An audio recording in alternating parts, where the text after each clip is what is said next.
POCSO કેસમાં કોર્ટના મહત્વપૂર્ણ ચુકાદા। એક જ દિવસમાં 7 બળાત્કારીઓને આજીવન કેદની સજા। અમરેલી, વડોદરા, રાજકોટની 7 પીડિતાઓને ન્યાય મળ્યો। પોલીસના અધિકારી અને કર્મચારીઓને સંઘવીએ અભિનંદન પાઠવ્યા।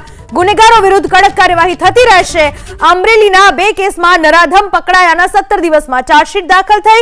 રાજકોટમાં રેપ વિથ મર્ડર કેસમાં 40 દિવસમાં ચાર્જશીટ દાખલ થઈ। ભયાવદરના કેસમાં 7 દિવસમાં ચાર્જશીટ થઈ। 3 વર્ષમાં કોર્ટે 647 ચુકાદાઓમાં કડક કેદની સજા ફટકારી છે। 3 વર્ષમાં 574 નરાધમોને આજીવન કેદની સજા થઈ। 3 વર્ષમાં 11 નરાધમોને કોર્ટે ફાંસીની સજા ફટકારી છે। અમરેલીમાં વિદ્યાર્થીનીઓ પર દુષ્કર્મ મુદ્દે શિક્ષણ મંત્રીનું પ્રથમ નિવેદન। શિક્ષણ વિભાગ માટે શરમજનક કૃત્ય હોવાનું કહેવું છે કુબેર ડિંડોરનું। પોલીસ વિભાગને કડક કાર્યવાહીની સૂચના આપવામાં આવી છે। સમાજમાં દાખલો બેસે એવી કાર્યવાહી કરવામાં આવશે।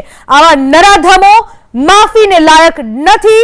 પીડિતાના પરિવાર સાથે અમારી સંવેદના। દીકરીને ન્યાય મળે દિશામાં સરકાર કામ કરે છે એવું નિવેદન આપ્યું શિક્ષણ મંત્રી કુબેર ડિંડોરે। શિક્ષણ વિભાગ માટે અને શિક્ષણ જગત માટે અને આપણા પ્રબુદ્ધ વર્ગ માટે આ શરમજનક ઘટના છે અને સખત શબ્દોમાં વખોડી કાઢું છું।